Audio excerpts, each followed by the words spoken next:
Hello and welcome to the Ice Guys. This is the show that takes you into the world of the National Hockey League. Every game, every day, from a betting perspective. With pro sports handicappers, Ian Cameron, Alex B. Smith, and various guests from the world of hockey and sports betting. And now, here's your host, Ian Cameron.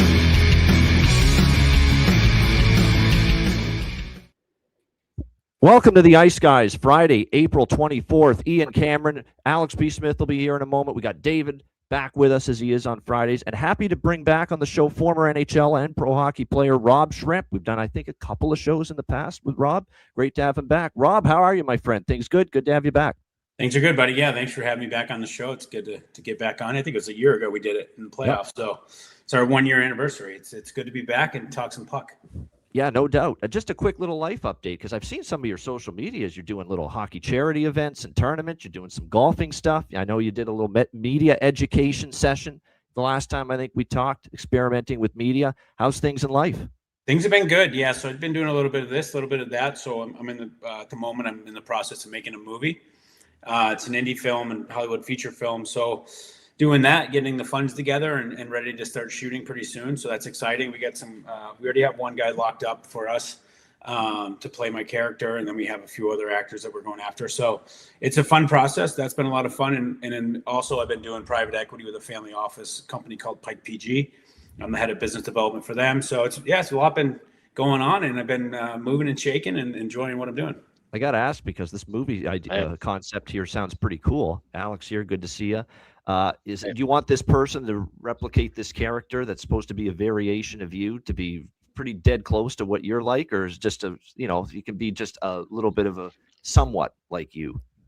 Well, it's my story. So the movie's about my story and my journey from Fulton, New York up to the pros and getting drafted in the NHL. So we'll see where the script shakes out as far as when we stop it, but it's somewhere in the 19 age range. So somebody that has the ability to do the chops and be creative with the puck and also be skilled, so to speak. So when we insert them into those scenes, they can pull it off.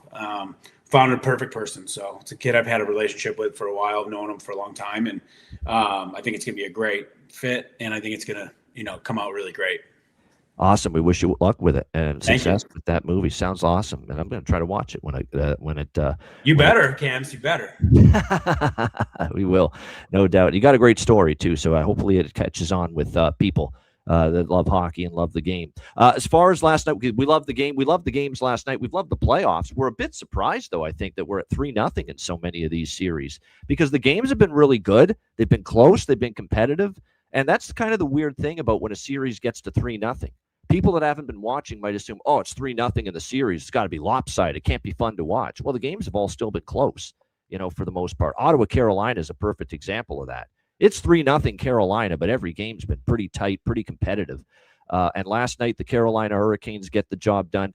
For a team down 2-0 at home, in a near must-win spot. Didn't love the start for Ottawa, quite honestly, in that first period. Carolina got on the board. And just when they're about to maybe get an opportunity with that 5-on-3 in the second, about as bad a 5-on-3 power play as you could see. And you give Carolina's penalty killers credit, but barely able to gain zone entry, barely able to make passes, to get something going for Ottawa on that 5-on-3. So that was frustrating. Now, they did get the 1-1 goal to tie it, but then here comes Jackson Blake and a line that has absolutely killed the Ottawa Senators in this series. Stankoven, all in Blake. It's been spectacular the way they're playing for this Carolina team. Logan Stankoven, by the way, not only goals in all three games, he scored the first goal of the game in all three games. So if you bet first goal for Logan Stankoven in all three games, you're up a pretty penny just based on that. And I've only had the goal props for Logan in these games, but if you had the first goal, oh my goodness, you're certainly going to get a nice little chunk of change from that. But then when they got up, obviously, in the third, it was a clinical defensive effort, didn't give Ottawa much. Frederik Andersen, despite my concerns about starting him after the double overtime game for an older goalie, he was rock steady. And Carolina up 3-0 in the series, Alex. And Jake Sanderson injured again. Just as bad for that collision there with Taylor Hall that I know pissed off Ottawa fans, and Travis Green was upset, saying Hall should have got something more for that, saying, Sanderson's out because of this. He was not a happy coach in the post game over that Hall hit on Sanderson. And Sanderson's already been ruled out for what is now a must-win game, facing elimination for the Ottawa Senators on Saturday. In 2 words, Alex, not good if you're an Ottawa fan. Yeah, not good at all. But we kind of, foreshadowed this, at least as far as the wild card teams going in the East. We said the way that they were playing, in late February after the Olympic break and all of March and this condensed schedule, that those 2 teams that would be at the bottom might be, kind of fighting for it. And that's what it seems like with Ottawa. It seems like they're just kind of running out of steam. Guys getting hurt. He said blue line core has been beaten up for over a month now, and it's just kind of coming all to a halt at this point. And then you've got a good Carolina team. We talk about how well they do in the first rounds of the playoffs. They smelled the blood. And certainly now at this point, with a 3-0 series lead, it's just a matter of when, not if, they move advance to the next round. Sure seems that way. Rob, we'll get your thoughts, and not only your thoughts on that game last night, but someone in the chat, USS 636. Haven't seen you since you were a kid back in the day in Fulton, New York. So there you go. A little connection there, Rob, with one of our chat people. Well, that's awesome. Yeah, so on the series, it's been interesting. It's been Carolina just is such a machine. The way they play the game, the way they buzz around the offensive zone, and they change sides, and they really wear teams down. They're super conditioned, I think is what it is, because they all are buzzing. They're all the pace is always up with them, and then when it gets in the D zone, they're really good at stymieing it. Like they don't give you much. It's a very frustrating team to play against. So they have been close, and it's like, we already touched on it. The 5-on-3 is so pivotal. Like, you don't get them all the time. It's captain obvious to say, but that's gotta be a dominant moment where you swing momentum. It's not just about getting a goal. It's also about like bagging those 3 guys that are out there. 2-3 shots, 2-3 quality chances at least. And they didn't even come close to that, Ottawa. Yeah. And 100%. Bagging the goalie too, right? Like that's your moment to bag the goalie by moving the puck around and having those shots coming at him. So there's always these things in playoff series, like, 5 minutes, like you see, let's say the Boston Bruins. I know I'm switching series, but like Boston Bruins in game 1, or was it game 1 or 2? I forget which one it was, but they played a great game. They lapsed for 5 minutes, and that cost them. But it's, playoffs are so, you got to be dialed in 60 minutes and sometimes even more minutes. So I don't know. That series is interesting. I'm not surprised though, per se, not to shit on the Senators, but I just, I know at Carolina, I watch a lot of them, and the way that they play, they're such a playoff team. They're just, again, a fine oiled machine, so to speak. They are, and they play a really good system, and it works. And Rod Brindamore's implemented it, and it's a lot of the same core, especially on the blue line, like Chatfield and Slavin. And these are guys that have been there a long time. They know what they're doing at that end of the ice. They've got good chemistry up front. I like that Cook and Yemi's nowhere to be found now. Shawfield, I like Shawfield too. Yeah. On D, Shawfield's a good number 5. He's a good, like, gritty player and has a lot of different kind of capabilities, and he's a very diverse defenseman. Yeah. I like him a lot. And Stankov, and I tweeted out the other day, he reminds me of like a Sergei Samsonov. He's got that same kind of bow-legged stride, and water bug.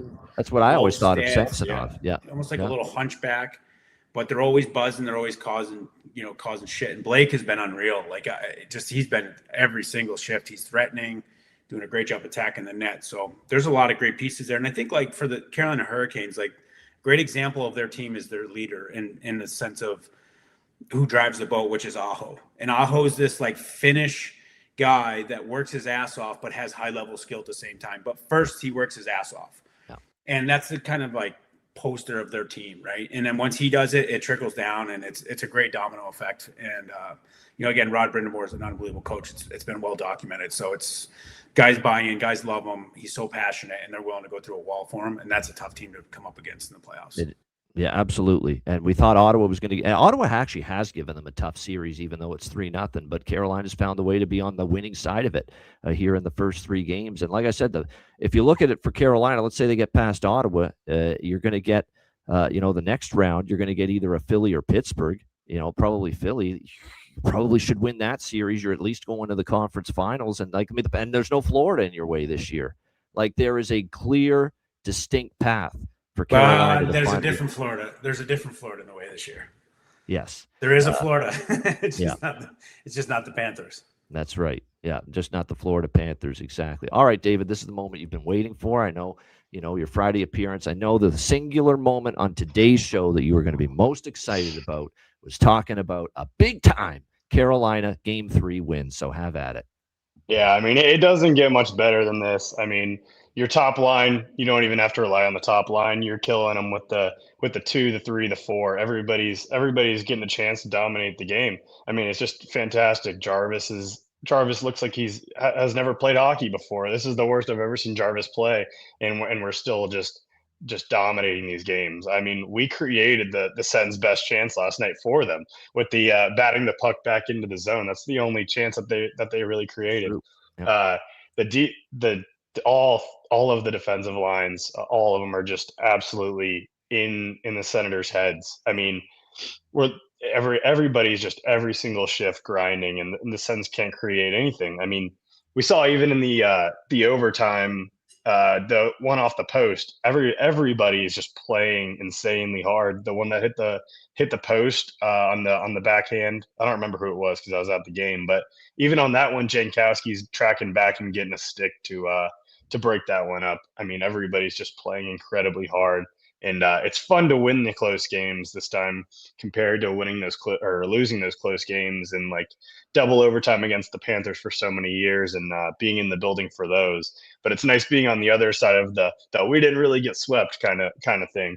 So it's been really fun to watch these games, and I think this is the best team that we've ever had, to be honest. All of the lines are just clicking. I think the sneaky biggest addition is Taylor Hall. Stankoven obviously scoring the goals, but all the play is driven by Taylor Hall keeping these pucks in and getting a lot of really good feeds to Stankoven, like last night where he recovered the puck like 3 times in one possession. So yeah, really fun to watch. It's nice to see Anderson, of course, look really locked in. Positioning's great. Reactions, he was looking pretty slow for most of the season, but coming into the playoffs, he looks like he's back to. I mean, he showed us in the playoffs for the last 5 years, 6 years that he's been a great playoff goalie. So he's stepping up to the level that we need, which is it's really exciting to see. So yeah, hopefully we see this finish in 4 and get some rest. Obviously Sanderson out for game 4. I mean, it's just tough to see the Senators get up and have energy for that game after how they've just been shut down for the first 3 games. So yeah, excited for it, and I'm not going to look too far ahead, but hopefully should be a good matchup in the next series if we can get by them. Well, I was going to ask you, David, and just kind of ask the panel as well. You know, with these 3-0 series leads, do these teams really want to finish up in 4 and have to sit around for a while, or do they want to we've seen this backfire on teams at times before. Do you feel, David, that Carolina, the team that if they go on and take care of business, the few days of rest will help them to kind of get things just to readjust it and won't be too much time off between round 1 and round 2? Yeah, so I'm completely with you. I mean, we see a lot of these teams who rely more on fluidity and things like that. They can't really struggle with time off. But I think for the Canes play an all-in every single second of the game kind of style. So in my opinion, I would love as much time off as possible. I don't think it's a question that you're going to get the top effort from the Canes, no matter if you have a week off in between games. I think that would honestly help, especially with Jarvis looking like he's pretty badly injured. I think he's got something wrong with his shoulder. But yeah, with how the Canes play and you give 110% effort every single game, I think it would be great to get some time off and get some rest. Because I think we've seen in the past the Canes. I mean, we've played some deep series, and Yes. by the Great third, point. and it's tough to keep going when the competition gets harder. So yeah, I think some time off would do the Canes great. That's the thing, and I wanted to ask Rob, someone as he's played here, that look, you're worried about if you finish a series too soon. Yes, there's that element. We start game 1 in the second round. We're rusty. We're not sharp. We're off our game. We've been sitting around too long. We've been off too many days. But I think teams come after it at 3-0, think, let's still get it done as soon as possible. Don't want to give the other team hope. Don't want to give them any life or momentum or belief. Not to mention, we're trying to win not 1 round, but 4 rounds. So if we can preserve ourselves and give ourselves some time off early here in the playoffs after the first round, it could show up later in the conference final or in the Stanley Cup final that we play less games, by the time we get to that part of the playoffs. How do you see it, Rob? Yeah, no, rest is the deadliest weapon, of course. That being said, there's no cookie cutter answer for that. It really depends on the roster that you have. if you're an older roster, the days off are best. Like getting that done in 4 is crucial. If you're younger, you got a bunch of young bucks, it doesn't matter. It really doesn't. Sometimes with the young bucks too, like if you get done early, you got like 10 days in between series, you got to worry about the guys getting too many pops in, going out and like hanging out too much, where their focus can get distracted. But that there's different ways to look at it. But that being said, we're in my experience, it's always been, let's get this over with as quick as possible. Things linger on in the playoffs. You never know. Like you see the Stanley Cup Finals, I think it was 2 years ago with the Panthers. Like they were smoking the Oilers the first 3 games. And then they brought it back, like came to game 7. So you just never know. And it's always like, get it done as quick as possible. There's no calculation. There's no conversation of like, hey, maybe we should stretch this out. Nobody's saying that ever. Nobody. There you go. And you're never really worried about rust either. You don't get rusty. Like you play 82 game schedule in season. Like if 6 days or whatever between games is going to build up rust on your game, like it doesn't happen. Yeah. And especially for like a Carolina team. Like again, you mentioned it, David, they play like grit hockey. It's not like super skilled hockey, where that's a different thing. 6, 7 days, 8 days between making really high level skill plays in a hockey game. Yeah, that's different. They play a controlled game. Yeah. Yeah. 100%. If you come out crashing, banging, like you can do that. No problem. So, and it's also not like everybody gets 6, 7 days off totally. Like you probably get 1 or 2 off away from the rink, go away from the rink for 2 days. Then we come back and we start to, probably bag first couple of days, like hard practices. And then you go into system stuff for 2 or 3 days and get ready for the next game. Well, we will have 3 game 4s with a chance for teams to sweep over the weekend: Colorado, Philly, and Carolina. And we'll get into it more tomorrow, but I'll just a little spoiler alert for the show tomorrow. There's actually recent track record shows teams up 3-0 playing game 4 at home are more likely to sweep the series than teams up 3-0 with game 4 on the road. That is something to keep in mind, that we have seen game 4 home teams down 3-0 win more than game 4 road teams down 3-0 to keep the series alive. So that is something we'll talk about more tomorrow as far as those games. Yeah, David, go ahead. One last thing. Another thing I was going to say is it's interesting because I don't really know. I think time off in between the rounds. I mean, we see the Flyers. I don't know how fast they're going to finish the series, but I think time off for the Flyers would hurt much more than the Canes. You kind of get more time to think about it, and they're more of like a fluid playing team and rely more on like talent in fluid play than the Canes do is in crashing and banging, like you were saying. So yeah, if the Flyers can win in 4 and the Canes can win in 4, I don't think it would be as much time off, obviously, but I think that would really well suit the Canes. I would be really shocked if Pittsburgh gets swept. Like, I agree with that. I'm not going to be shocked if Ottawa get. I think Canes are the better. They needed to come out in 1 and 2. And no Zub and Sanderson on the blue line. That's 2 critical defenders too for the Sens. Remember, Zub is still out as well. Yeah, Sanderson eats up a ton of minutes, and he really dictates a lot of their play. So whoever's going to patch that hole is going to be a big hole. Comparable. I'm sure it's not going to be a men's league hockey player, but it's also not going to be a 40-minute guy. Right. But again, going back to it, I can't imagine the Penguins laying down. You know what I mean? The power play's been shit, and I think they get it together. They get in that film room, they break it down, and they come with some more structure. Because the Pens, it seems like the Pens have been forcing it the first 3 games, in my opinion. Better. That's what I'll say. Yeah. So they're forcing it. I think they calm down a little bit and start making some more, better execution and get some pucks in the net. So we'll see what happens. But it'd be interesting to see. I can't imagine Crosby laying down at where he's at in his career. He's going to want to fight. He won't, but he's got to drag the other friggin' team with him into it tomorrow and see if they can stay alive. I'm just going to be brief on the other games last night because I have less to say about them than the Ottawa-Carolina series. But Buffalo, nice bounce back. I wish they had scored in the first period. That's the only gripe I've got. But they did bounce back. I kind of miffed that I didn't bet the money line last night with Buffalo. I kind of leaned to them bouncing back and winning. They've been a good road team. Not to mention Lindy Ruff, man. He knows the team. He takes the temperature of the team and said this was the right move to put in Alex. The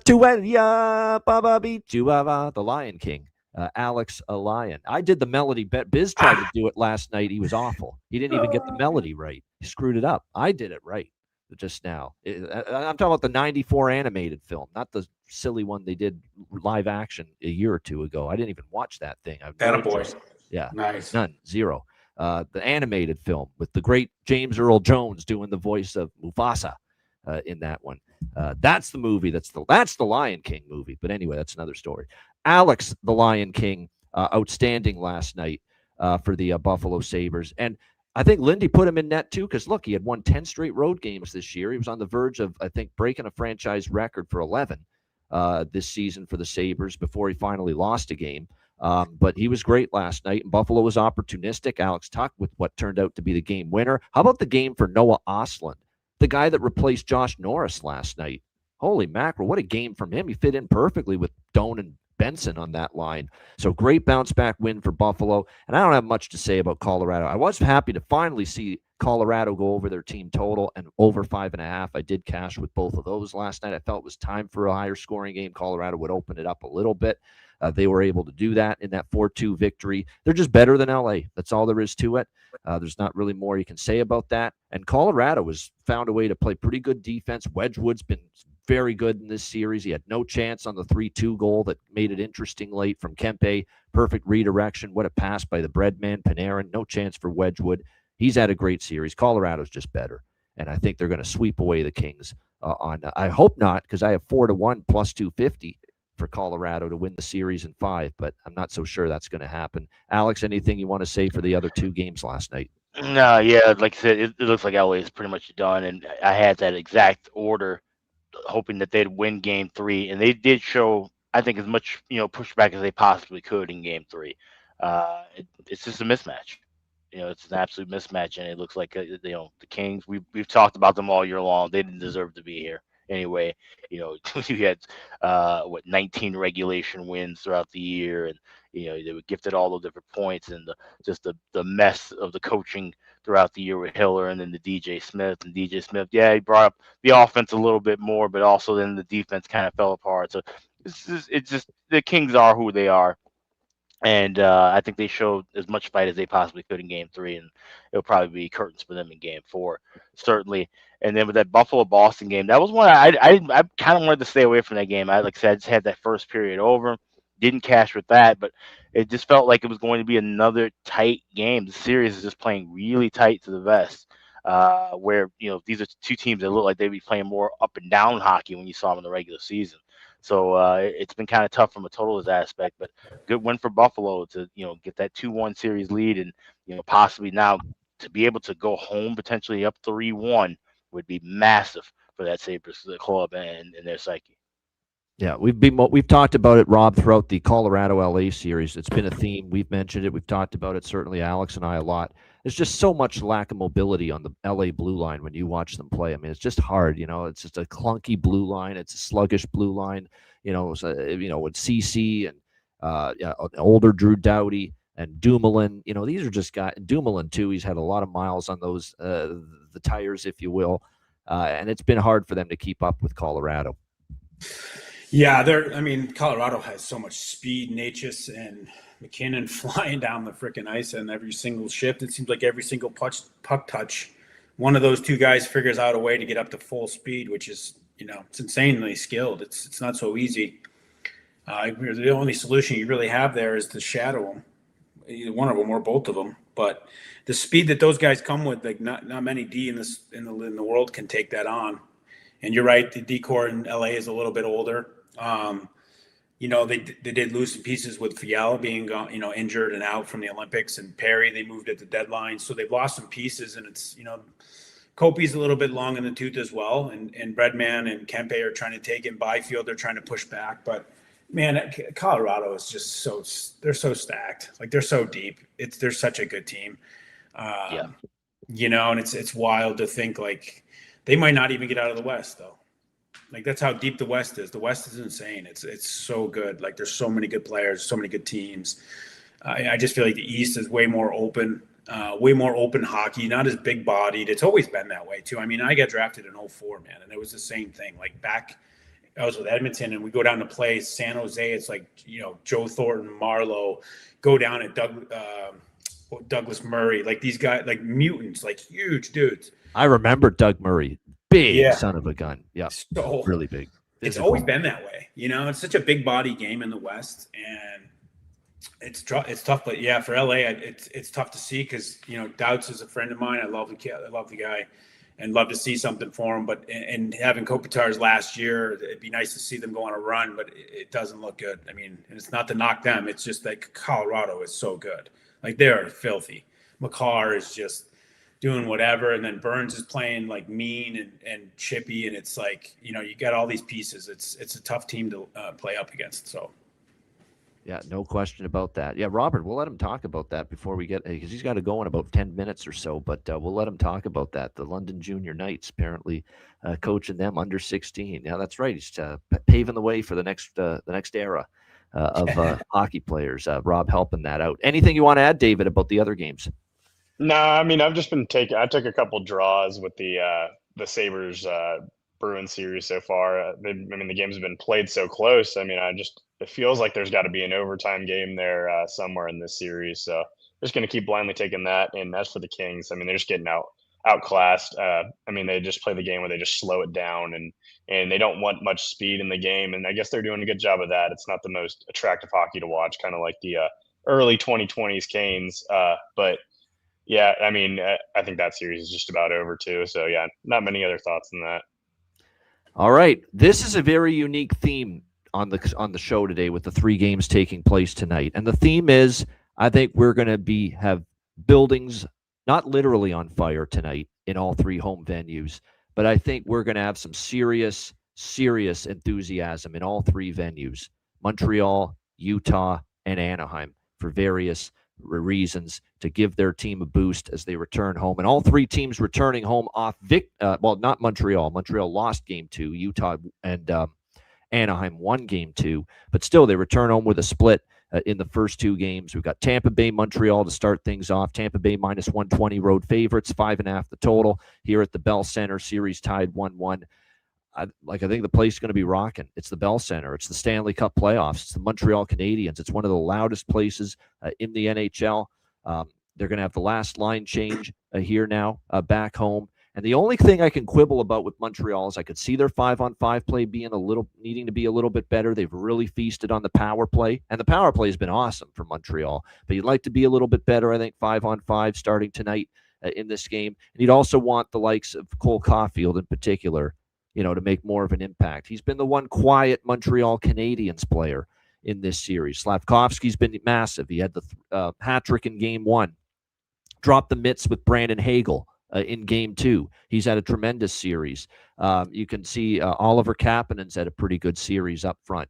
But Cole Caulfield's the guy and even Suzuki's been solid defensively, maybe a little quiet offensively. Those 2, but especially Caulfield's been quiet from them offensively. I think you touched on it too, Cam. Just like it's on the road, so guess who gets matched up? Right. And those are 2 smaller guys. They don't play small. I mean, they play big in stature in the sense of how they impact the game, But Cooper can get the defensive matchup he wants against Caulfield on the road. It's not going to be you get the film, you're watching their tendencies, and you figure out a way to keep the puck out of their hands where they're dangerous. And when they're smaller guys, like that's why Slavkovsky can have an impact, because he has 2 routes to do it. He can either do it with skill, or he come in and just bull the shit out of you, right? Like a bulldoze over 6'3", whatever he is. He's a monster, dude. So those guys, when they get those tough matchups, like it sucks. And but I bet you now that they're probably licking their chops. You think St. Louis doesn't know what to do now and like get those guys in the right spots and get them the right touches and everything. So it's going to be interesting. And I don't want to deflect from what you're saying, but I'd want to protect the player in these 2 guys, because it's not like they're not trying. It's like, that's the thing. Like that's the NHL. Tampa gets last change. They are getting the toughest matchup every single time. Yeah, no question. There's a good memory from Jonathan Davis in the chat. I was working the Kings Habs 93 Stanley Cup final. They lit one of the LA TV vans on fire. Yeah. Wow. Oh boy. I'm not shocked to hear that. Not shocked to hear that, and you can imagine what Montreal would be these days, if that team gets back to a Stanley Cup final. It'd just be incredible. I'm going to keep it simple. I think they come out. Now, you could say it could work in the negative. They're so amped up. They're so keyed. There's so much adrenaline flowing, pulsating through their veins that maybe it works against them. Montreal a little bit with that crowd. But I'm going to say goal in the first period, minus 144 for Montreal. It's at FanDuel. It's a good enough price to bet it. You could always wait a couple minutes, get a better price. That's what I like most of all. I don't hate, I actually don't hate over by Fecta here in this game, because we've seen this series go over under in the first two games. Maybe it's going to be one of those series where it's a zigzag totals type of series. Over game one, under game two, in that 3-2 Lightning win, and we go back to, and it's only 5.5. I could see it just getting up and over that total. Who's reffing? That's gonna, that's something I should track more, Rob. I mean to. I gather more referee statistics. Who's calling more penalties and who's calling fewer? Because it could be a gong show. Like, these guys are at each other's throats right now. Yeah. Like, you see Perry in the box screaming at Well, it's been a penalty parade in the first two Wi-Fi. games, so I think it's going to continue regardless of who the officials are. Just based on that'll play with your over under. Yeah, it certainly will, no doubt. But I'm going to go with that. Montreal goal in the first period. You could talk me into that. I probably will take the first goal first period, but I like just the goal in the first period more, because it could be one of these deals where maybe they're just so excited and amped up, they make a mistake, Tampa scores, and then Montreal gets their first goal. So I like Montreal goal in the first period most of all. I'll dabble with the first goal, first period as well. Montreal, a little bit full game money line too, because I could see this being a zigzag with the side as well. I think Montreal will play better. And now Marty St. Louis gets a chance with last change to make an impact, free up Caulfield, and over 5.5 here for me. Alex, what do you think here? Game 3, Tampa Bay, Montreal. For what it's worth, I was looking up. Chris Rooney and Peter McDougall are going to be referees for this game. So, like I said, that's something I don't look at too heavy. I know some people who kind of look at that a little bit further in, but like I said, I think this is going to just be a Habs kind of just, like I said, riding off that energy and that wave. Where, like I said, some teams could be kind of tripped up from that. I don't think Montreal will be. I think they'll be ready for their barn, ready for that atmosphere and that crowd. I like first goal, first period, plus 135. I actually even like a small piece of the alternate team total in the first period, over 1.5 plus 350. Could easily see the Habs getting at least 2 goals in this first period. And I have a bargain bin that'll be coming from this game as well. But I like Habs to win this one, and I think it's going to be piling on early. Tampa Bay is a team that they know how to play in these environments. Certainly not phased by either. Bless you. But this is overall looking like a spot where, like I said, I think Montreal just, they've been gearing up for this spot. That place is going to be, that barn's going to be rocking and rolling. And I think they have a strong start early that carries them to a Game 3 victory. You know what? I'm looking back at that Washington-Montreal Game 3 at the Bell Center last year in the first round. It was 1-1 Washington-Montreal after the first period, but Montreal won that game 6-3. That was the crazy game with Tom Wilson and Josh Anderson, right, fighting in the bench. That was that very game, Game 3 of the first round last year against Washington. But Montreal won that game. To me, this feels kind of like that game. To me, I think this is kind of Montreal's spot here. Goal in the first, team total, money line, over 5.5. I'm liking all those different looks here in this game. And I also have a bargain bin here from this game. But Rob, I know you got to run because you only got about 5 minutes or so. So we'll go rapid fire through the 3 games with you tonight, right now, starting with this one. What do you think? I'm taking Tampa Bay. I think they're a gritty team, veteran team. It could get physical, and I like them coming out on top. I think Kucherov is going to get hotter. He's finding the patterns, and he's seeing the game a little bit better. So I like them coming in on the road and playing spoiler.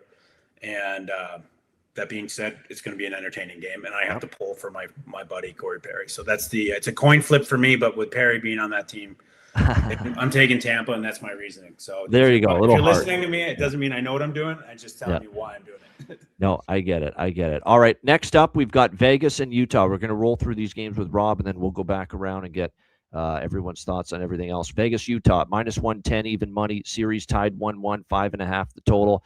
First ever home playoff game, Delta Center, Salt Lake City, Utah, for this franchise. You got to believe the team, the crowd in that building. It's going to be a frenzy to begin. Can it fuel Utah to a second straight victory in this series against the Vegas Golden Knights, who have looked, Utah's played them dead even in the first 2 games. They played them even in game 1, even though they lost. And I thought they outplayed Vegas in game 2. And they got the win. Utah looks like they are not timid of the playoff stage. What do you think here, Rob? Game 3, Vegas, Utah. I think I like Utah here coming home with that, first playoff game in the barn. That's these guys are going to be, there's going to be so much electricity in the building. It's going to be easy for those guys to get up. That being said, it does put a little bit of pressure on. You can't overdo it if you want to come over and entertain your home crowd. So hopefully they keep that intact. But I like them, following up the last game and coming home and putting up a good performance for the crowd. So I would take Utah. All right, there you go. Liking the Mammoth in their first home playoff game in franchise history. And we wrap the last game of the night is Anaheim and Edmonton. What I was surprised, and why, I mentioned Montreal and Utah for obvious reasons. Montreal's Montreal. This is the first home playoff game in Utah Mammoth history. So those buildings are going to be in a frenzy. People may think, well, maybe Anaheim, not so much. I heard on a caller, or a couple callers from Anaheim area on an NHL network radio show yesterday say they've got friggin' merch giveaways down the street from the arena for free merch, free swag for the Ducks. The cars were lined up all the way down the road for it. Like, they're amped up. This young team has galvanized the casual sports fan in that area, the OC, Orange County. So that is something to factor in here, that could be a tougher barn, the Honda Center tonight, for Edmonton to deal with. Now, they're going to be looking to bounce back. Connor McDavid's at a quiet series. Will he be able to do it's the question, Rob? How do you see it, Edmonton, Anaheim? I would take Edmonton here, and for that reason of McDavid being quiet. I think he's going to, again, same thing, going to find the patterns, just like Kucherov. He's going to find the patterns. He's recognizing the cracks. He's been held off for 2 games. When this guy gets motivated and pissed off, they're like, it doesn't matter. You can bring in 1 million fans for the Anaheim Ducks, and it does not matter. He is that good. So I like him having a hell of a game tonight. And I think he's going to drive the boat. I don't think they can keep him off the score sheet. And when he opens the floodgates, it opens. So I like him coming in with some piss and vinegar tonight and having himself a game. And I think I would take that. I would take the Oilers in that one. And I mean, I didn't pick any of the over-unders on the other ones, but I think this would be a high-scoring game. Because with that said, these young kids aren't backing down either. Like, the Anaheim Ducks are not backing down. The Carlsons, like this crew, Terry, they've got a good crew. They got a good coach who's been there, done that, won cups with Chicago, and he's a pure player. Yeah, I think coach. That Quenneville guy can coach. I think he can coach and he can motivate, and I think the guys are buying it. I mean, it's a fun product. It's been a great series and so far, and I think it's still going to be. But I like it being a high-scoring game, and I like McDavid putting up a bunch. I mean, you couldn't beg me to bet an under in this series so far. Yeah. Now, look, I know we're seeing 6.5s with juice and 7s are starting to appear with the total, but even then, it's still pretty difficult. Rob, we know you got to run, so just quickly on the way out, your bargain bin special. I know you mentioned Mackenzie Weegar for Utah. Yep. Was one of the ones you liked, and that was a good price on that. It was a really good price on that, plus 900, I think, for Mackenzie Weegar for Utah to find the back of the net. And Perry was the other. Yeah, yes, Corey Perry. Scory, you're hoping he's Scory Perry. Corey Perry, buddy. Plus 570. So there you go. 2 bargain bins for Rob for tonight. And your best bet, I believe, was the game we just talked about, right? Yeah, that's the one I like the best out of all. I mean, they're all so close, but again, I think McDavid comes in with some motivation, extra motivation, and he puts up a big point night and carries the team to a big victory.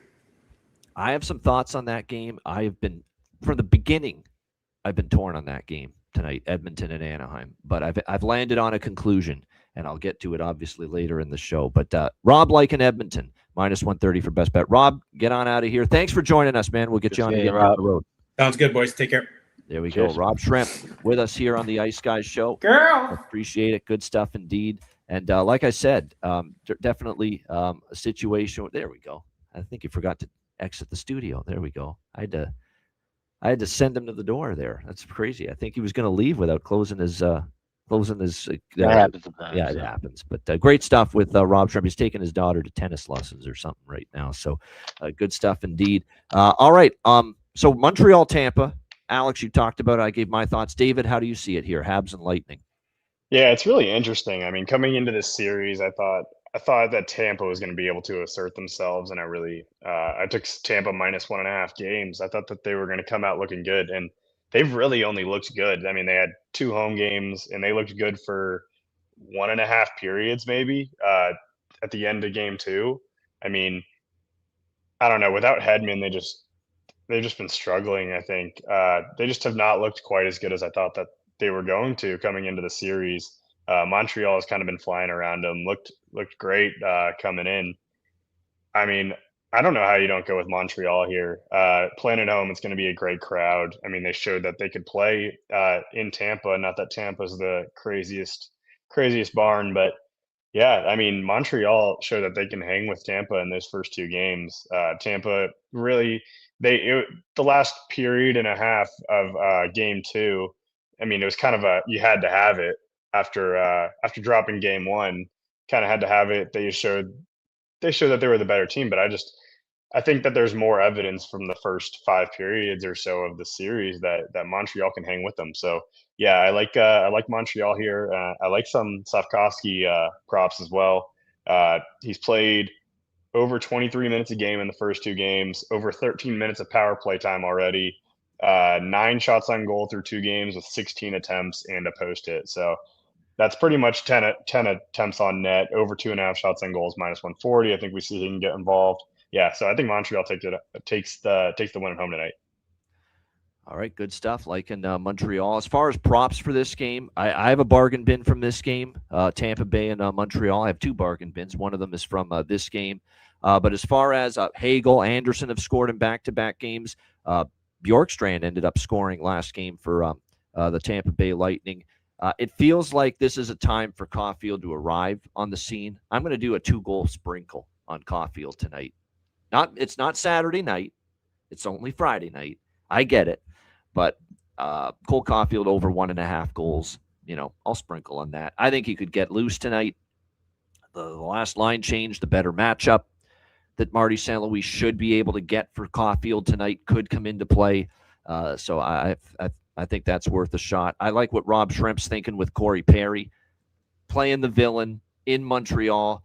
I could see that being a situation, where obviously, he actually thrives, I think, even more playing on the road in these kind of environments, again, especially against a former team. So I could totally see Corey Perry finding the back of the net here tonight for the Tampa Bay Lightning in this game. Nick Paul. I mean, I'm stubborn when it comes to Nick Paul. I always talk about, Nick Paul scored before against Montreal, not in this series so far, but maybe back in Montreal tonight he will.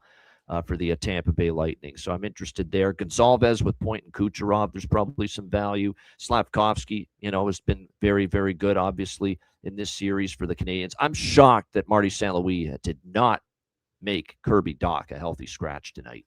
No lineup changes up front for Montreal. And Kirby Dach is still in there. I thought that was a healthy scratch-worthy offense the other night. Icing the puck in overtime and then losing his man J.J. Moser off the faceoff in overtime. I thought that was, and plus he hasn't been doing anything offensively, jack shit. I thought that was a time to say, you know what, sit your ass down, son. That's it. We can't be having you doing this anymore, and you haven't been good for a while for us. But no, Kirby Dach is back in there tonight. I thought Brendan Gallagher would get into this game, but nope, not the case. Joe Veleno, you could have made a case maybe he would get into the lineup. Nope, Kirby Dach is still in there. A little surprised, but hey, he's the coach, Marty St. Louis, not me. A couple things as far as the other props, because I'm starting to bet these other props more and more too, like shots on goal, saves. Darren Radish has gone over 3.5 shots on goal in 4 straight games. Kucherov's gone over 3.5 shots on goal in both games in this series. Kemp, Gensel, and Hudson, believe it or not, have gone over their shots on goal in both games in this series as well. Blocked shots, Matheson. Both games, he's gone over 2.5 shots, blocked shots for Montreal. That could be something to consider here tonight in this game.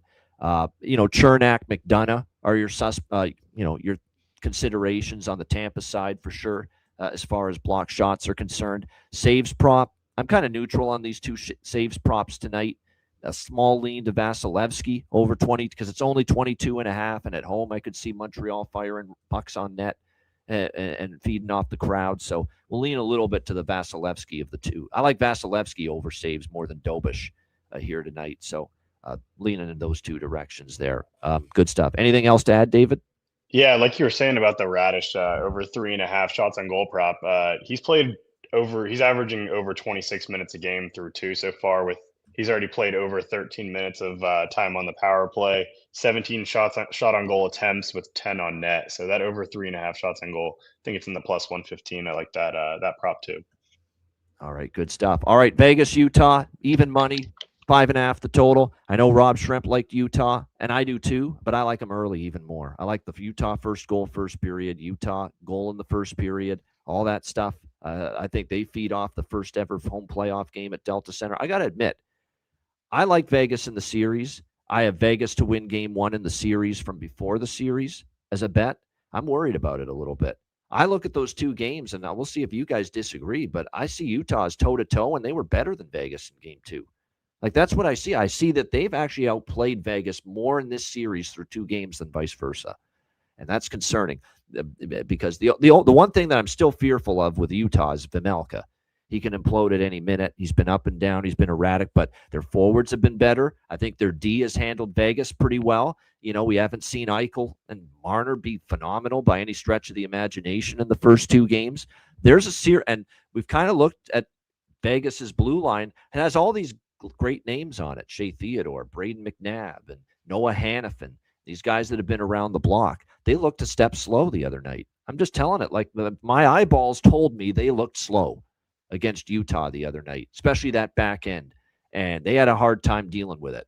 Like, they couldn't sort out coverage in the D zone on the Logan Cooley game winner that made it 3-2 in game two. That's a problem where you look slow against a team that's just zipping around the puck and moving faster than you are.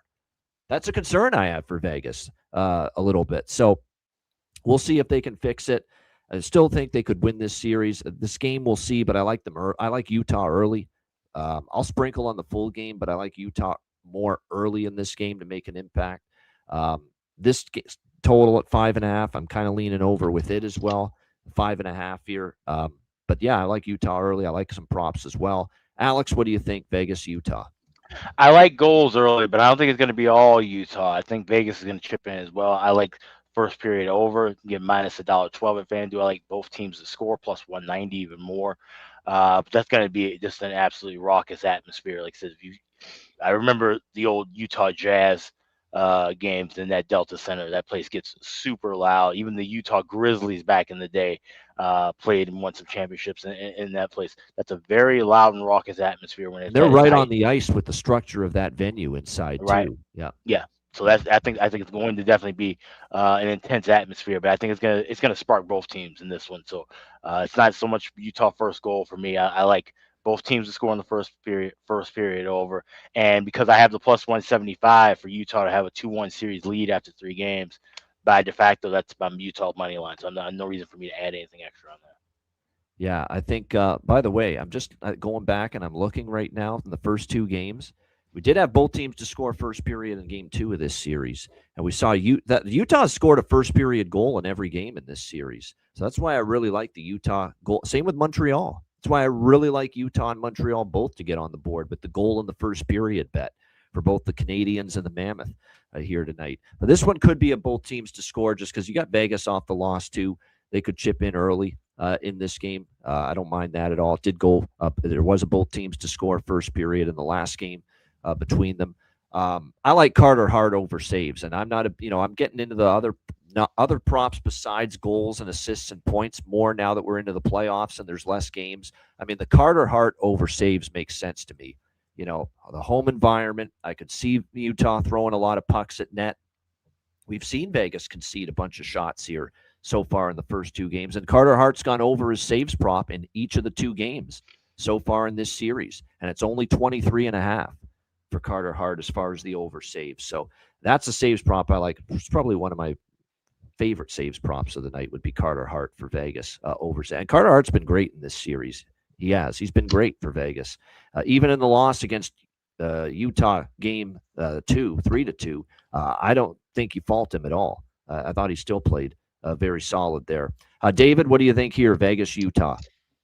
Yeah, I don't know how you don't like Utah here. I'm with you. I was with Vegas early before the series. I thought the experience, they looked pretty fresh coming into the playoffs, like a new team compared to early in the season. But I mean, first home playoff game for this Utah team. I mean, you look at that game too. In the first game, I thought Vegas was the better team. You look at the second one, and Utah was really just handling the speed of that game. I don't think Vegas could really keep up with the speed that Utah was bringing. And I think that's a great momentum builder into coming to play at home your first playoff game. I mean, it's going to be pretty crazy in there. Just the way that arena is built, it looks like it's kind of built for a crazy playoff atmosphere. Yeah, so I like Utah. I think that they can handle the speed. I mean, Vegas is they kind of got the new coaching bump for a few weeks, but now they kind of seem like they looked flat in that game too. And I think Utah can really take advantage here. So yeah, I'm with the Mammoth at home here. I think your mic's off, but There we go. I also Yeah, just it kind of was. forgot. Yeah. I like the Gunther over 3.5 shots on goal. 15 attempts in game one, 10 attempts in game two. Just just firing at the net. So I expect the same thing with the first home playoff game. I think it's going to be crazy. I think they're just firing pucks at hard and net. The players that have gone over their shots on goal in the first two games are Krause for Utah, Gunther for Utah, Schmaltz for Utah, Cooley for Utah, Uyghur for Utah. He's actually gone over 1.5 shots in the first two games. For Cooley and Schmaltz, they've gone over 2.5 in both games. Krause also over 1.5 in both games. And Gunther, it's been over 3.5 shots for him in each of the first two games going into this one here tonight. So very, very fascinating game. Should be a great atmosphere. And fun to watch. As far as goal props, I agree with what Jonathan's saying. Close shave Barbashev. Ivan Barbashev's tremendous price here, plus 350. He scored in back-to-back games. He's had history of scoring against Utah as well.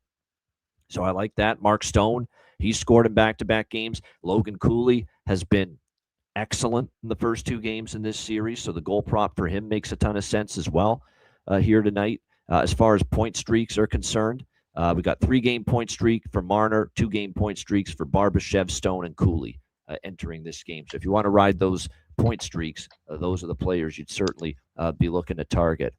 Do I go back to the well with Yamamoto one? Maybe because it's home ice now. Yeah, Kyler Yamamoto. He's with Cooley and Gunther on that second line. So I'll take a shot with it here tonight. All right, last game. Also out west, Edmonton, Anaheim. Edmonton minus 130, road favorites, 6.5, 7 the total in some spots. Series tied 1-1. Rob Shrimps likes Edmonton. The nature of this series, if you believe in the zigzag and it being back and forth, would lead you to like an Edmonton here in this game. Then I see this stuff about how excited things are. How excited the OC Orange County area is and how that building could be rocking tonight in Anaheim, and the fact that McDavid hasn't looked right, whether it's him not playing well, whether it's he's injured and he's not 100%, or if it's a combination of both, he hasn't looked himself so far, and that was at home. And can he all of a sudden look better here on the road? That's going to be the question. But this is another game where I'm leaning dog here with the Ducks, believe it or not, and I like them early, to get a goal in the first period, ride that momentum of the crowd here a little bit. And I'm going back, and I think Edmonton could clearly get on the board too in the opening 20 minutes, coming off that disappointing setback in game two. Both teams to score in the first period was a great bet in game 2 of this series in Edmonton, and I think it's a great bet here tonight in game 3 of this series. So give me that Edmonton, Anaheim, both teams to score first period, as well as Anaheim goal in the first period. I will get back to an over, but not pregame, not 6.5 at minus 150 or 7. As far as the total is at some books, it's up to 7 this total here tonight. But I will wait for that to fall a little bit. Jonathan Davis in our chat's got the right idea here. If you want to bet it pregame and get involved with the over, you could bet at a plus price both teams to score 3 goals in the game at a plus price. That's probably a better idea if you want to get involved pregame than laying minus 150 or whatever it is with the over 6.5 pregame. So I will wait for the 6.5 to get to a better price early. But that's a nice alternative. If you want to get involved pregame, both teams to score 3 goals at a plus price is a nice alternative. But obviously, you couldn't beg me to bet an under in this series. I think I said that earlier, and I'll say it again. You just can't do it. The pace it's been fire wagon hockey. It hasn't slowed down yet. Now, there is that element of 2 overs at home. Do we get the under on the road? Kind of the reverse of the other angle we talked about, where 2 unders in the first 2 games and then an over in game 3. Will it be reversed tonight? 2 overs in game 1 and 2 and now an under tonight? I can't bet it. I just can't. Not with what I've seen with my own 2 eyes, with the pace and the tempo and the back and forth nature of this series and the defensive vulnerabilities and, quite frankly, the goaltending vulnerabilities. Connor Ingram's got a -3 or 4 goals saved above expected in this series. He hasn't been great. Now, they haven't helped him on defense, but Connor Ingram was really good in the regular season, Alex, and I don't think he's been as good in the first 2 games of this series. That would be a concern for anybody thinking under here.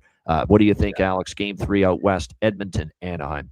This is a good live game, late night. Wait and see what the pace is. I'm not stunned that Anaheim fans are going to be, rocking that place tonight. That's a crowd we've seen from way back in the day. When they have a good team, they show up and they show out. So it should be a loud barn in Anaheim, just like it would be in Utah or Montreal. But that's not going to phase Edmonton much at all. This is the team that's played in some of the harshest environments of the last 3 years, and it wouldn't shock me if they get on the board first. So this is one I want to wait and see. Like I said, with everything kind of inflated, even both teams that score in the first period, you're getting plus 136, not the best price. So I want to wait a couple minutes, see what the tempo is, and jump in live on this game. Yeah, there's definitely going to be some good looks live in this game for those of you wanting to wait and wait for things to transpire first before getting involved. David, what do you think here? Oilers, Ducks.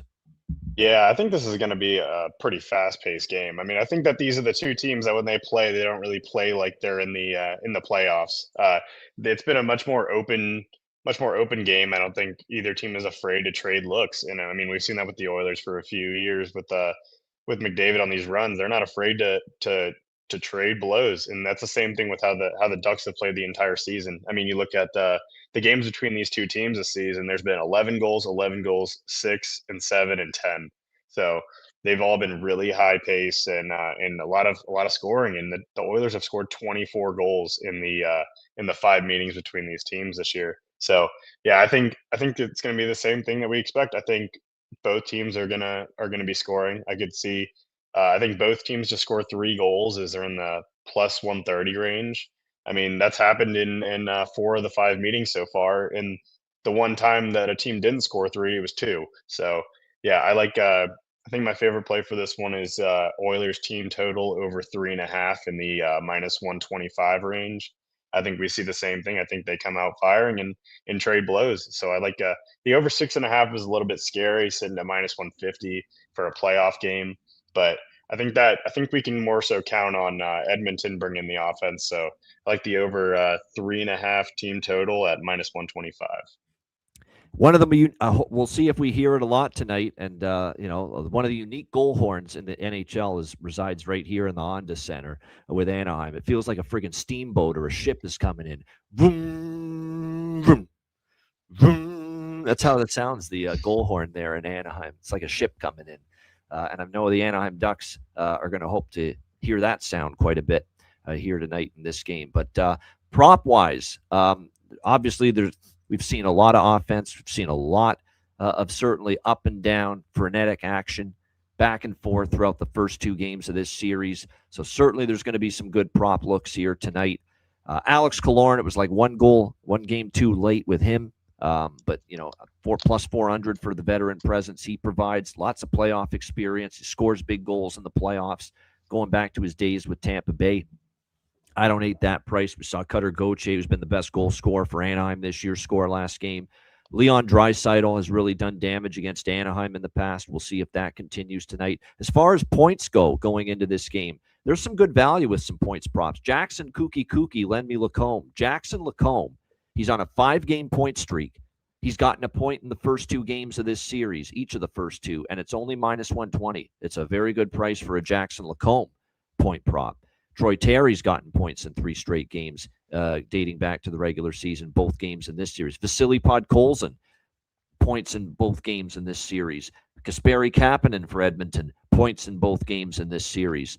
Matthias Ekholm and Jake Wallman from the Edmonton Blue Line, they have registered a point in each of the first 2 games in this series as well. And, Ekholm is plus 160 and Wallman is over plus 200 to get a point. and they've registered points in back-to-back games in this series. So you could really find some good looks, some good value here throughout this game. And I would probably look, even though I think Anaheim at home, I could see them scoring. I think they'll be more capitalizing on the fewer chances they get. I think if I were to look at a saves prop, I'd be more interested, even though the game's in Anaheim, in Dostal over saves tonight, 25.5, because Edmonton has been the superior shot team. Now, it's been at home. You expect it to be maybe a little bit different here on the road tonight, but still 34 and 37 shots for the Oilers in the first two games. All we're asking for is Edmonton to get high 20s, low 30s in shots, and Dostal is going to have a heck of a chance to get over his saves prop here tonight at 25.5. So I would still look at the Dostal over saves, which have cashed in each of the first two games, by the way, in this series so far. Yeah, David, go ahead. I was gonna say this kind of feels like the kind of game where McDavid's like, oh, that was a cute win, and just completely takes this game over. That's kind of what this feels like. Hasn't scored through 2 games, if I'm not mistaken.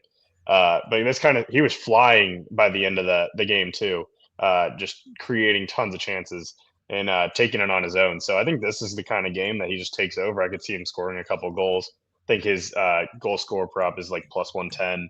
I could see him bagging a couple. I think this is the kind of game he just takes over. It's like, oh, that's cute, and just skates completely through the zone, takes on a few guys, and nets a couple. So yeah, I like McDavid anytime goal scorer.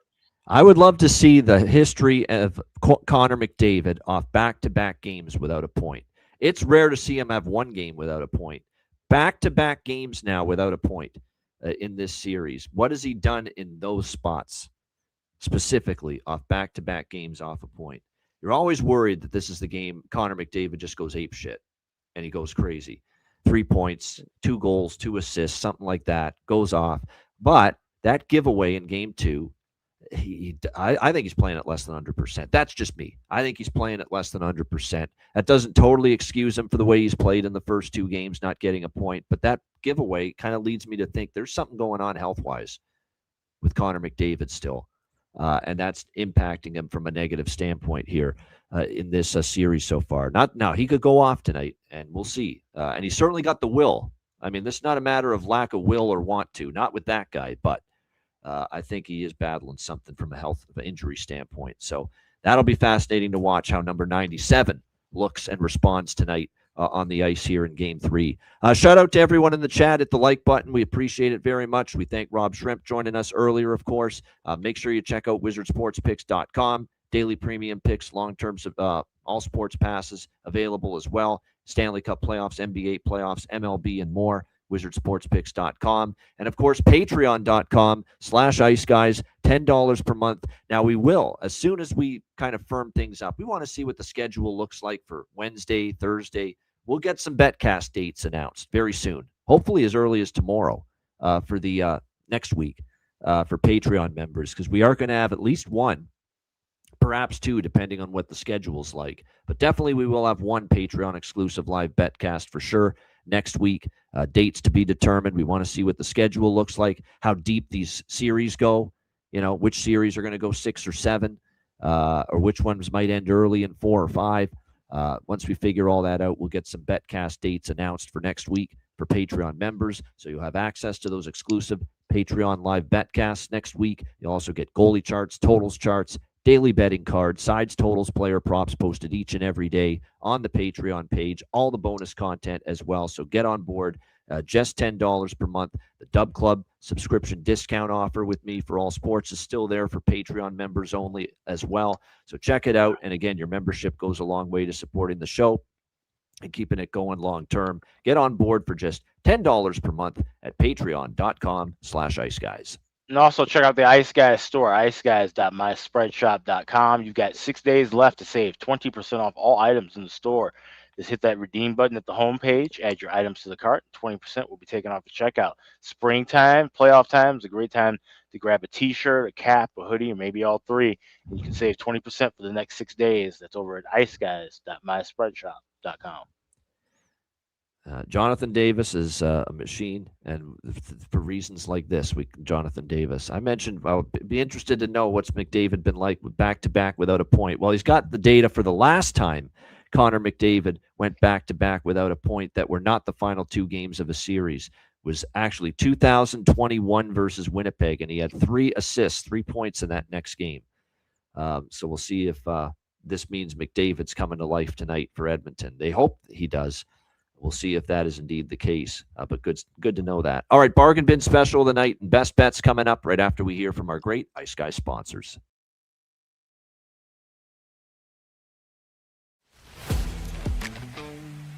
Wizard Sports Picks, featuring the finest handicappers in the universe. Sharp insights, trusted picks, and relentless results. We strive to help you become consistent winners. This is Wizard Sports Picks.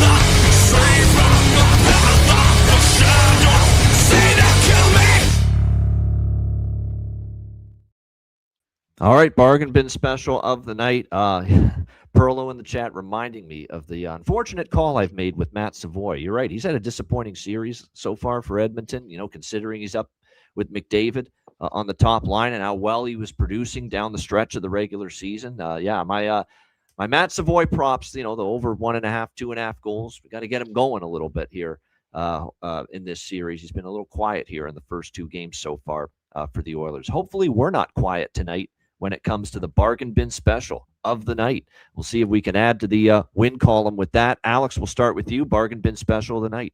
Yeah, let's go to that Montreal Tampa Bay game. And a guy who has been kind of quiet in the first couple of games has been Cole Caulfield, as you mentioned. I like him to jump out in a big way. I think he gets the first goal of the game. Grab that plus 950 best price available over at BetOnline. I see a 9-1 over at FanDuel as well. So that's going to be my one bargain bin tonight. Cole Caulfield to get the first goal of the game for Montreal plus 950. All right, David, bargain bin special. There were a few ways I wanted to go with this. I like the McDavid over 2.5 points, but it's south of the plus 300. So we're going to get a little weird with it. We're going to go Gunther and Slavkovsky over 3.5 shots on goal parlay at plus 400. Both of them have just been producing and just chucking everything at the net. I think Montreal is going to be shooting a ton of pucks in this electric home crowd.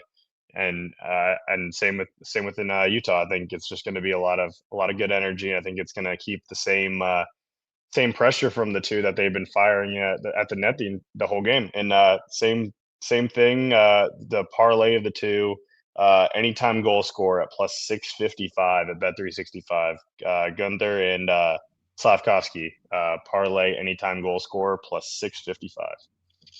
All right, there we go. Good stuff indeed. Very interesting. I like it. The creative ways to go about it for David with the bargain bin special. All right, bargain bin special. I have 2. First, Tampa Bay, Montreal. Hopefully it's not too late for a guy that's elevated in the playoffs for this team. He scored in both of the first 2 games. Josh Anderson for the Montreal Canadiens plus 650. Best price out there for Josh Anderson. So still a great price. He's been terrific. Finding the back of the net, making an impact. Josh Anderson from Montreal plus 650 for my first bargain bin special of the night. Second bargain bin special of the night for this slate. Hopefully I'm not too late with this one. He scored last game for Edmonton. He also entering the lineup, by the way, in game 2 for the Oilers. The last time he played, he also scored before last night. Josh Szymanski. We're going to see if we can maybe cash it. It's not often we get a 10-1 bargain bin special on this show, for me at least. But we're going to go with it tonight. Josh Szymanski, you can find at Batano plus 1,000 for him to find the back of the net tonight. So there you go. Josh Anderson, Montreal plus 650. Two Joshes. Josh Szymanski for Edmonton plus 1,000, 10-1. for my 2 bargain bin specials for this Friday night. All right, best bets. Alex, what do you got for best bet? Yeah, expecting a raucous crowd at Delta Center in Utah, and I think we're going to get goals both ways here. So give me the first period, both teams to score, plus 190 with Vegas, Utah tonight. All right, Vegas, Utah, both teams to score, first period for Alex with best bet. David, what do you got for best bet?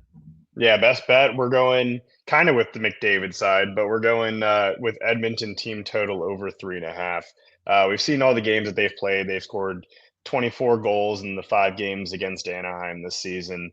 We've seen in this series that they've been both open to playing an open game and trading blows. So we're going with Edmonton team total 3.5. I think they come out flying, and off that loss, I think McDavid gets them going off on the offensive end. So yeah, Edmonton team total over 3.5 at minus 125. There you go. Liking the and I would say, David, if you like Edmonton, don't lay the $1.30 or 35. Take the team total over 3.5. They're gonna, if they win, they're probably gonna score 4 goals. And they can lose. They can lose scoring 4 goals. We've seen that. We saw that in game 2, 100%, and we could see that tonight. So like I said, if you like Edmonton, I think definitely team total over 3.5 is a better bet than money line for sure, because they could still give up goals like they did in game 2, where they went over their team total but lost the game. My best bet, it's also a team total. Let's crank up the theme song. Bleu, blanc, rouge, le Canadien, le Canadien. The Montreal Canadiens, we can get the team total just below minus 150 to get over 2.5 with the Montreal Canadiens team total. I like it. I like them to win tonight. I like them early, but I like that team total at less than 3. They won 6-3 against Washington last year. Game 3, returning home to the Bell Center. And I think they're going to win, but this is a nice little security blanket in case they lose. But they could still score 3 goals in this game and lose. So I like this team total. I am going to lock that in for my best bet here. Montreal Canadiens team total over 2.5, minus 148. Best price available for my best bet here for this Friday NHL card. Shout out to everyone in the chat. Hit the like button. We appreciate it very much. These are 3 very intriguing games. All series tied at 1-1 tonight. Looking very much forward to seeing how they unfold. A reminder, the Ice Guys is live 7 days a week, Monday to Friday, 2 p.m. Eastern, Saturday, Sunday, noon Eastern. If you can't watch the show live, download the Ice Guys podcast in audio form on all major podcast platforms, Google Podcasts, Apple Podcasts, Spotify, Stitcher, iHeartRadio, Amazon Music, and more. Download the Ice Guys podcast when you can't watch the show live. For Alex B. Smith, for David C., for Rob Shrimp, who joined us earlier, I'm Ian Cameron. Have a great Friday night. Enjoy the games and good luck. And we'll get on out of here before the lights close down on poor Alex there. We'll see you tomorrow, Saturday, noon Eastern, for another edition of the Ice Guys.